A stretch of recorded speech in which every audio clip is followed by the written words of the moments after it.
नमस्कार, 11 की गर्जना में आप सभी का स्वागत है। मैं हूं आपके साथ अनु सिंह। खबरों की शुरुआत करेंगे यूपी विधानमंडल के शीतकालीन सत्र से, जिसकी शुरुआत कल से शुरू होने जा रही है। इसकी शुरुआत होगी कल से। सत्र से पहले आज सर्वदलीय बैठक और कार्य मंत्रणा समिति की बैठक होगी। सर्वदलीय बैठक दोपहर 12:30 बजे होगी और मुख्यमंत्री भी इसमें शामिल होंगे। इस वक्त की बड़ी खबर, उपचुनाव में व्यस्त होने के चलते बैठक में अखिलेश यादव के शामिल होने पर सस्पेंस बना हुआ है। संभव है कि पार्टी के कोई अन्य नेता उनकी जगह शामिल हो सकते हैं। इस वक्त की बड़ी खबर, शीतकालीन सत्र शुरू होने वाला है कल से और सत्र से पहले आज सर्वदलीय बैठक और कार्य मंत्रणा समिति की बैठक होनी है, जहां सर्वदलीय बैठक दोपहर 12:30 बजे होगी, जिसमें मुख्यमंत्री योगी आदित्यनाथ शामिल होंगे। वहीं अखिलेश यादव के इसमें शामिल होने पर अभी सस्पेंस बरकरार है, क्योंकि मैनपुरी में लोकसभा का उपचुनाव होना है। उनकी पत्नी डिंपल यादव वहां से कैंडिडेट हैं, वे उपचुनाव में व्यस्त हैं। ऐसे में सस्पेंस है कि वे शामिल होंगे या नहीं।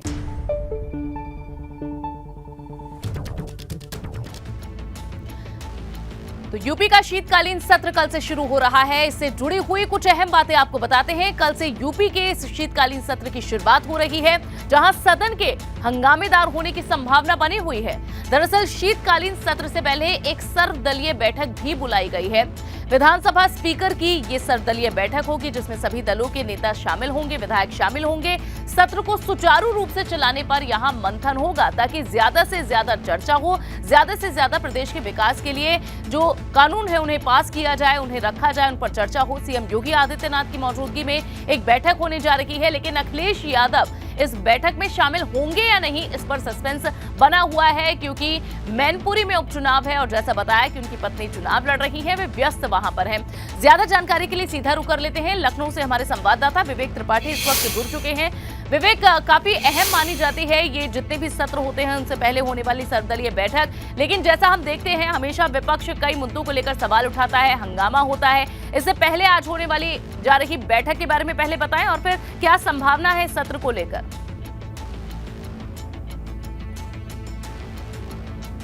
अनु, देखिए, आज 12:30 बजे बैठक होगी। मुख्यमंत्री योगी आदित्यनाथ भी यहाँ पर नहीं है, लखनऊ में नहीं है, गोरखपुर में है, लेकिन बैठक में हिस्सा लेने वो आएंगे और उसके बाद फिर गोरखपुर में तमाम उनके कार्यक्रम वो वहाँ जाएंगे। अखिलेश यादव भी लखनऊ में ही है, वो भी बैठक में आ सकते हैं, पूरी संभावना है। हालांकि ये कहा जा रहा है कि वो बैठक में नहीं आएंगे, चर्चा है, लेकिन समाजवादी पार्टी के सूत्रों का कहना है कि वो भी बैठक में आएंगे, चूंकि सभी दलों को बुला के सदन 3 दिन का है, बहुत छोटा समय है। समाजवादी पार्टी हमेशा इस बात को कहती रही है कि सदन लंबा होना चाहिए, जिसमें चर्चा की जा सके, बहस की जा सके और मुद्दों पर कोई एक परिणाम आए। जिन मुद्दों पर बहस की जाए उनका कोई एक निष्कर्ष निकले, लेकिन ऐसा नहीं होता है। पिछली बार भी 5 दिन का सदन हुआ था और अब की बार शीतकालीन सत्र मात्र 3 दिन का रखा गया, जो कल से शुरू होगा। कल इंपॉर्टेंट दिन इसलिए भी है क्योंकि कल ही वोटिंग होगी। मैनपुरी, खतौली और रामपुर के लिए वोट डाले जाएंगे। तो एक चर्चा ये भी हो रही, क्या अखिलेश यादव कल के सदन में हिस्सा लेंगे? और समाजवादी पार्टी सूत्रों का कहना है कि वो कल सदन में आएंगे, क्योंकि वो डिंपल के प्रचार में गए थे। समाजवादी पार्टी के जितने भी लोग हैं, चाहे शिवपाल यादव हों या प्रदेश अध्यक्ष हों या राष्ट्रीय सचिव हों, सब लोग प्रचार में गए थे और सभी स्टार प्रचारक की लिस्ट में शामिल हैं। नियम ये है कि स्टार प्रचारकों को जिस दिन अंतिम दिन होता है प्रचार का, यानी कल जो बीत गया, उस अंतिम दिन, अंतिम मिनट पर वो जिला छोड़ देना होता है और उसके बाद वो जिले में नहीं जा सकते कोई भी स्टार प्रचारक। अखिलेश यादव स्टार प्रचारक थे, इसलिए कल वो मैनपुरी नहीं जाएंगे। ऐसी बात कही जा रही है कि वहाँ पर नहीं होंगे, उस लोकसभा पूरे संसदीय क्षेत्र में नहीं रह सकते, रुक सकते, तो वो शहर में रहेंगे और शहर में रहेंगे तो सदन जरूर जाएंगे।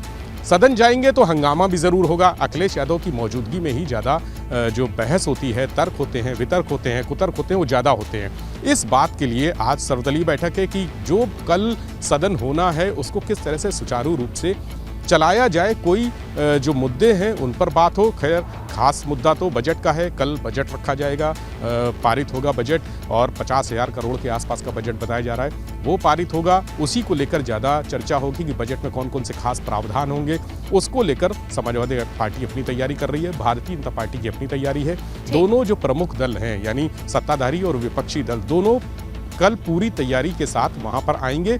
आज आपस में बैठकर चर्चा होगी। सतीश महाना जो विधानसभा अध्यक्ष हैं, उन्होंने बुलाया है सभी दलों को और बैठकर बात करेंगे। मुद्दे क्या होंगे, जो आपसी समझौता, सुलह समझौते से होता है कि आपस की बातचीत, कि कल सदन में, चूंकि सदन विकास का होता है, जनता का होता है, और इसमें जनता का टैक्स का करोड़ों रुपया उस सदन को चलाने में लगता है। इसलिए कोई भी पैसा बर्बाद ना हो, इसलिए कहा जा रहा है कि आज बैठक करके अगर कोई बात मन में है, अगर कोई मुद्दा अपनी तरफ से रखना चाहते हैं, बहुत सारे मुद्दे हैं चुनाव को लेकर भी, जिस तरह से भारत निर्वाचन आयोग को तमाम शिकायतें की जा रही हैं, तो ये मुद्दा भी उठेगा कल सदन में कि किस तरह से समाजवादी पार्टी के लोगों को परेशान किया जा रहा है। जो आरोप लगा रहे हैं लगातार अखिलेश यादव या शिवपाल सिंह यादव, तमाम आरोप लग रहे हैं, और शिवपाल सिंह यादव का बंगला भी छीनने का मुद्दा उठ सकता है। इस मुद्दे पर भी आज बहस हो सकती है, बात हो सकती है, चर्चा हो सकती है कि ये एक राजनीतिक जो विद्वेष है, क्या बदला लिया जा रहा है? डिंपल के प्रचार के लिए शिवपाल गए हैं, तो क्या बदला लेने के लिए उनका बंगला छीना जा रहा है? बहुत सारे मुद्दे हैं जिन पर देखना होगा कि किस तरह से इन्हें पटल पर रखा जाता है, कैसे इन्हें चर्चा में लाया जाता है और कितना प्रोडक्टिव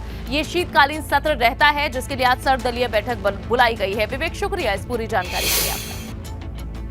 और शीतकालीन सत्र के दौरान सदन में कल अनुपूरक बजट पेश किया जाएगा। एक और बड़ी जानकारी आपको दे रहे हैं। अनुपूरक बजट का आकार 50,000 करोड़ से ज्यादा का संभव है, जहां ग्लोबल इन्वेस्टर समिट के लिए अलग से बजट का प्रावधान है। कानपुर सहित सभी मेट्रो के लिए भी अलग प्रावधान संभव है। ग्रेटर नोएडा फिल्म सिटी के लिए भी अलग से राशि की व्यवस्था होगी। ये अनुपूरक बजट में चीजें शामिल की जा सकती हैं, उसे लेकर ये बड़ी जानकारी आपको दे रहे हैं। कानपुर सहित सभी मेट्रो के लिए अलग से budget, greater Noida film city के लिए अलग से राशि की व्यवस्था यहां होगी। शीतकालीन सत्र में अनुपूरक बजट कल पेश किया जाएगा, जिसका आकार 50,000 करोड़ से ज्यादा का बताया जा रहा है। बेहद महत्वपूर्ण यह अनुपूरक बजट का जो आकार है ये भी, और किस तरह से अलग अलग कामों के लिए यहां बजट रखा जाएगा, इस पर सभी की नजर है।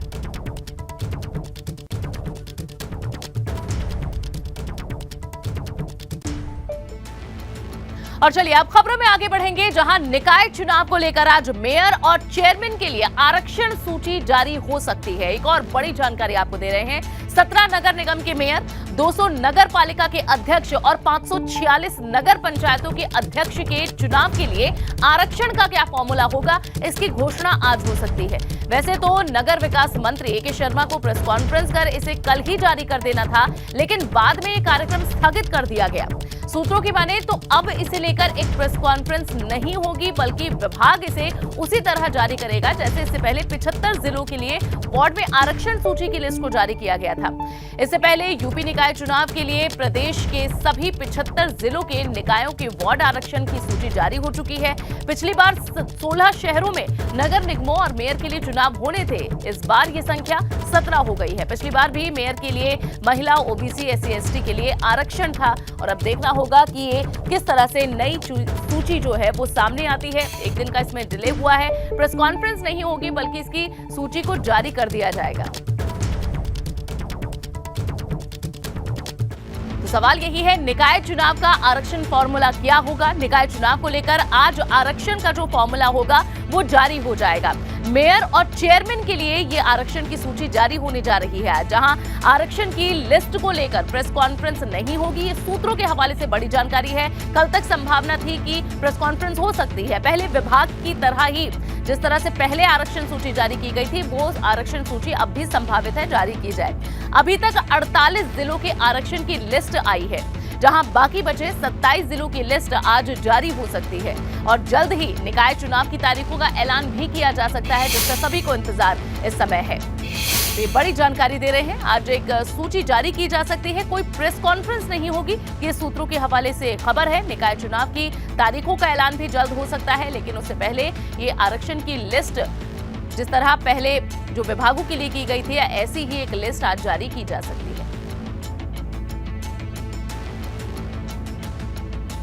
गोरखपुर दौरे पर सीएम योगी आदित्यनाथ हैं, इसकी भी एक बड़ी जानकारी आपको दे रहे हैं, जहां 950 करोड़ की योजनाओं की सौगात वे देंगे। 4 विकास परियोजनाओं का शिलान्यास सीएम योगी आदित्यनाथ इस दौरान करेंगे। सौगात में 6 लेन फ्लाईओवर भी शामिल होगा। प्रबुद्ध वर्ग सम्मेलन को संबोधित भी सीएम योगी आदित्यनाथ कर सकते हैं। गोरखपुर से बड़ी खबर, जहां सीएम योगी गोरखपुर के दौरे पर इस समय हैं। 950 करोड़ की योजनाओं की वे सौगात देंगे। 4 विकास परियोजनाओं का शिलान्यास सीएम योगी के द्वारा किया जाएगा। साथ ही सौगात में 6 लेन फ्लाईओवर भी शामिल है। प्रबुद्ध वर्ग सम्मेलन को संबोधित भी इस दौरान सीएम योगी करेंगे। इससे पहले प्रबुद्ध वर्ग सम्मेलन अलग अलग और भी जिलों में हो चुका है। आज गोरखपुर में ये प्रबुद्ध वर्ग सम्मेलन होना है, जिसे संबोधित सीएम योगी आदित्यनाथ करेंगे। 950 करोड़ की योजनाओं की सौगात दी जाएगी। इसके अलावा 4 विकास परियोजनाओं का शिलान्यास भी सीएम करेंगे।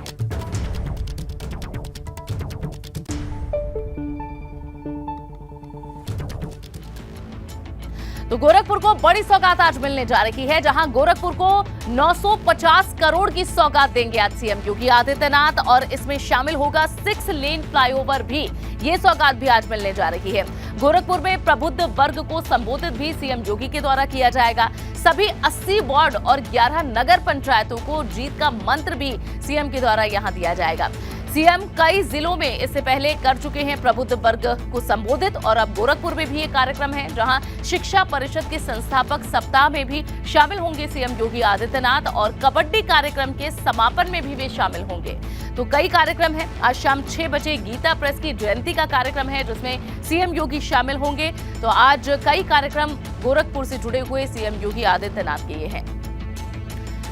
वहीं सीएम योगी आदित्यनाथ का जनता दर्शन भी, जहां सीएम योगी ने 200 लोगों से आज मुलाकात की है, और साथ ही जनता दर्शन में सीएम योगी ने पीड़ितों की समस्याओं को सुना, और साथ ही अधिकारियों को जल्द से जल्द इन समस्याओं को दूर करने के निर्देश भी दिए। ये तस्वीरें आप देख रहे हैं। समय समय पर जनता की समस्याओं को सीएम सुनते हैं, और जब भी वे गोरखपुर जाते हैं तो वहां जनता दरबार जरूर लगाते हैं।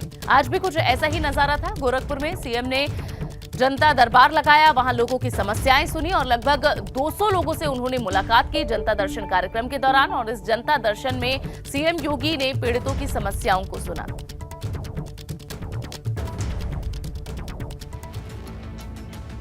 वहीं सीएम योगी आदित्यनाथ इस वक्त गोरखपुर में CM Maharana Pratap inter college में मौजूद हैं, जहां महाराणा प्रताप शिक्षा परिषद संस्थापक सप्ताह समारोह का कार्यक्रम चल रहा है, जिसमें सीएम योगी पहुंचे हुए हैं। वहां इस कार्यक्रम में वे शामिल हो रहे हैं। इस वक्त की ये अहम खबर, जहां गोरखपुर में CM Maharana Pratap inter college में इस वक्त मौजूद है। उस दौरान की तस्वीरें भी। महाराणा प्रताप शिक्षा परिषद संस्थापक सप्ताह समारोह कार्यक्रम है, जिसमें CM Yogi Adityanath chief guest हैं। इस कार्यक्रम में वे पहुंचे हुए हैं। ये तस्वीरें भी वहां की आप देख रहे हैं।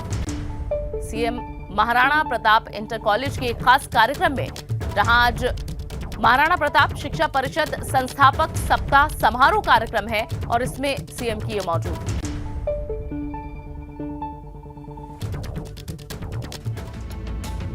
और अब खबरों में आगे बढ़ेंगे एक बड़ी खबर के साथ। बाहुबली विजय मिश्रा की बहू की संपत्ति कुर्को होगी। ये बड़ी कार्रवाई होने जा रही है। लखनऊ स्थित सुशांत गोल्ड सिटी के मकान की कुर्की की जाएगी। ये 11 करोड़ 55 लाख की कीमत इसकी बताई जा रही है मकान की, जिसकी कुर्की की जानी है। विजय मिश्रा ने अवैध कमाई से संपत्ति खरीदी थी।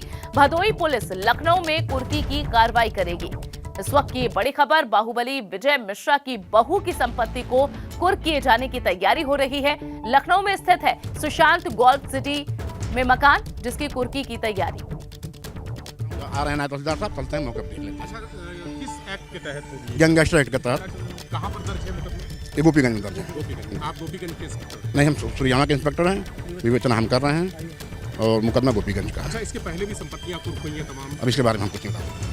तो इंस्पेक्टर हैं जो वहाँ से भदोई से आए हैं कार्रवाई करने के लिए। आपको वो आलीशान 11 करोड़ी कोठी भी दिखा देते हैं, जहाँ पर आज कुर्की की कार्रवाई होनी है। ये सुशांत गोल्ड सिटी का इलाका है, जहाँ पर ये आलीशान कोठी बनी हुई है। 11 करोड़ 55 लाख रुपए की ये कोठी है। विला है, खूबसूरत विला है सुशांत गोल्ड सिटी के अंदर, जो रियल एस्टेट कंपनी की तरफ से दिया गया था, बनाया गया था। और इस बंगले की आज यहाँ पर कुर्की की जाएगी। ये बताया जा रहा है कि विजय मिश्रा के बेटे विष्णु मिश्रा की पत्नी रूपा के नाम से ये कोठी है। बंगला नंबर 39 नंबर है, और इस बंगले की कुर्की की कार्रवाई आज भदोही पुलिस करेगी। गैंगस्टर एक्ट के तहत ये कार्रवाई की जा रही है।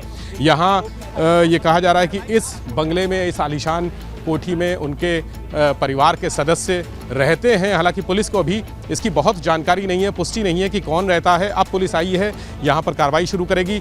पुलिस के साथ मजिस्ट्रेट भी हैं जो सबसे पहले बंगले के अंदर की संपत्तियाँ, जो चल अचल संपत्ति है, जो सामान रखा है, उसकी एक लिस्ट बनाएगी और उस लिस्ट को मजिस्ट्रेट को सौंपा जाएगा। यहाँ पर विजय मिश्रा के परिवार के लोग अगर होंगे तो उनको वो लिस्ट सौंपी जाएगी या उनके वकील को वो लिस्ट सौंपी जाएगी अगर होंगे उपलब्ध। और लिस्ट देने के बाद यहाँ पर कुर्की का जो ताला होता है पुलिस का, वो लगाया जाएगा और ये 11 करोड़ 55 लाख रुपए की कोठी सील कर दी जाएगी। कैमरा से राजू के साथ विवेक त्रिपाठी, बीपी गंगा, लखनऊ।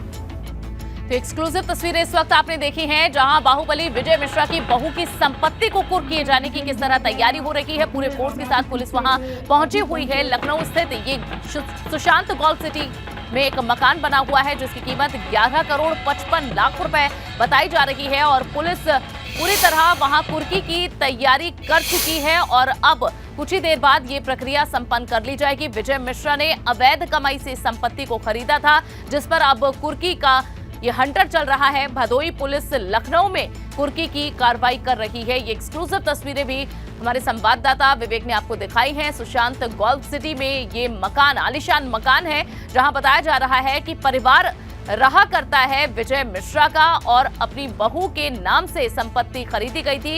ये अपनी काली कमाई से खरीदी हुई संपत्ति है जिस पर कुर्की की जा रही है। और चलिए अब सीधा आपको गोरखपुर लिए चलते हैं। सीएम योगी आदित्यनाथ वहां पहुंचे हुए हैं। संबद्ध सभी शिक्षण प्रशिक्षण संस्थाओं से जुड़े हुए सभी प्राचार्य, प्रधानाचार्य, शिक्षक और छात्र छात्राएं, प्यारे बच्चों, महाराणा प्रताप शिक्षा परिषद के संस्थापक सप्ताह समारोह के अवसर पर मैं महाराणा प्रताप शिक्षा परिषद और उससे संबद्ध सभी शिक्षण प्रशिक्षण संस्थाओं के प्रति हृदय से बधाई देते हुए उद्घाटन कार्यक्रम के अवसर पर आज के समारोह के मुख्य अतिथि अवकाश प्राप्त air chief marshal CRKS Bhadauria ji को हृदय से स्वागत करता हूं। हम सब जानते हैं कि 1932 में महंत दिग्विजय नाथ जी महाराज ने पूर्वी उत्तर प्रदेश में शैक्षिक पुनर्जागरण की दिशा से सुयोग्य नागरिकों की एक अच्छी टीम खड़ी की जा सके, इस दृष्टि से महाराणा प्रताप शिक्षा परिषद की स्थापना की। उद्देश्य स्पष्ट थे। यह कालखंड वह था जब देश आजादी की लड़ाई लड़ रहा था। उस समय बहुत सारे लोगों के मन में था कि पता नहीं ये देश आजाद होगा कि नहीं होगा, लेकिन एक सन्यासी, एक योगी कभी भी नकारात्मक भाव के साथ नहीं रहता। वो हमेशा एक सकारात्मक भाव के साथ चलता है कि मेरा कार्य पुरुषार्थ करना है, कर्म करना है, परिणाम की चिंता नहीं करनी। और इस भाव से किया गया कोई भी प्रयास, किया गया कोई भी कर्म निश्चित ही सफलता दिलाती है। 1932 में जो एक छोटा सा पौधा शैक्षिक पुनर्जागरण के लिए उन्होंने स्थापित किया था, ठीक 15 वर्ष के बाद यह देश आजाद होता है और आजाद भारत की दृष्टि से भी उन्होंने उसी समय अपनी रूपरेखा भी प्रारंभ कर दी थी। महाराणा प्रताप शिक्षा परिषद आज 4 दर्जन से अधिक शिक्षण प्रशिक्षण संस्थाओं का संचालन करते हुए पूर्वी उत्तर प्रदेश के अंदर शैक्षिक पुनर्जागरण का एक केंद्र बिंदु बना हुआ है। हर व्यक्ति जानता है कि जब महाराणा प्रताप शिक्षा परिषद की स्थापना हुई होगी तो उस समय महंत दिग्विजयनाथ जी महाराज ने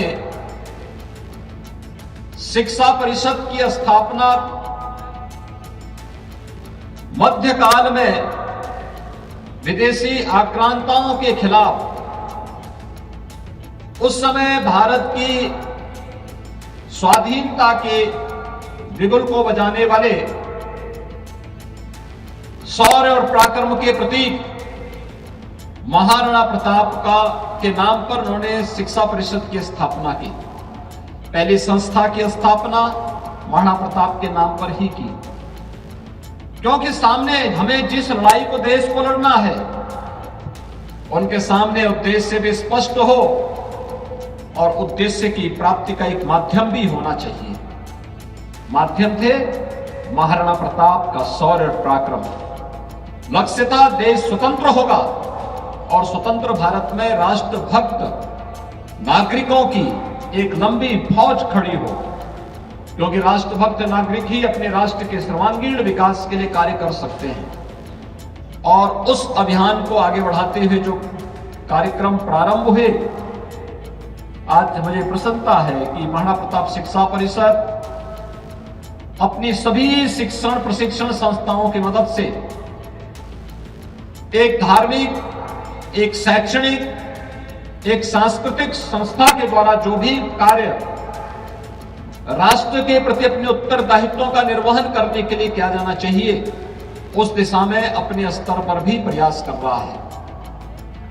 जब हम सर्वांगीण विकास की बात करते हैं तो सर्वांगीण विकास का मतलब केवल सर्टिफिकेट, डिप्लोमा या डिग्री प्राप्त करना नहीं है,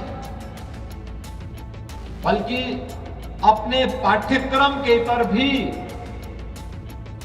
उन सभी गतिविधियों का हिस्सा बनना जो हमें भविष्य की चुनौतियों के प्रति सदैव एक नई प्रेरणा और एक नया प्रकाश हम सबके सामने प्रस्तुत कर सके। और इसीलिए महाराणा प्रताप शिक्षा परिषद प्रतिवर्ष 4 दिसंबर से 10 दिसंबर के बीच अपना संस्थापक सप्ताह का इस समारोह आयोजित करता है। इसमें महाराणा प्रताप शिक्षा परिषद से संबद्ध संस्थाओं के साथ ही महानगर, जनपद और आसपास के अन्य जनपदों से जुड़ी हुई शिक्षण प्रशिक्षण संस्थाएं भी भागीदार बनती हैं। विभिन्न प्रकार की प्रतियोगिताएं इसमें शामिल की जाती हैं, विभिन्न कार्यक्रम इसके साथ जोड़े जाते हैं।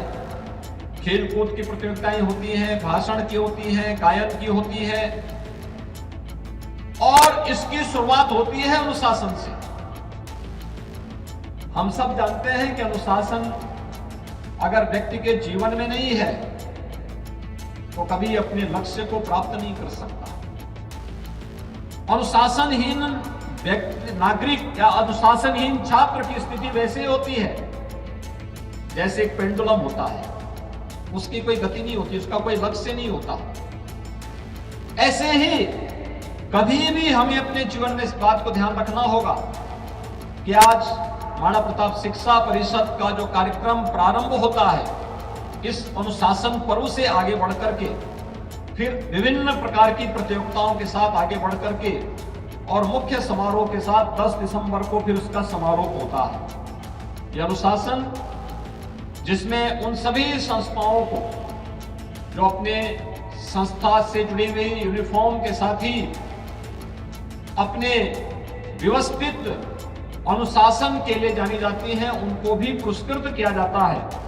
और साथ साथ विभिन्न प्रकार की जो प्रतियोगिताएं होती हैं उनमें भागीदार बनने वाली टीम को, पुरस्कार प्राप्त करने वाली टीम्स को भी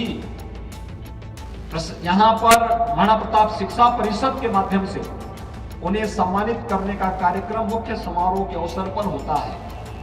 आज हम सबको इस बारे में ध्यान रखना होगा कि देश एक सकारात्मक दिशा में आगे बढ़ चुका है। यह देश वर्तमान में अपनी आजादी का अमृत महोत्सव मना रहा है और महाराणा प्रताप इंटर कॉलेज में एक कार्यक्रम रखा गया है जिसमें सीएम योगी आदित्यनाथ का संबोधन आप सुन रहे थे।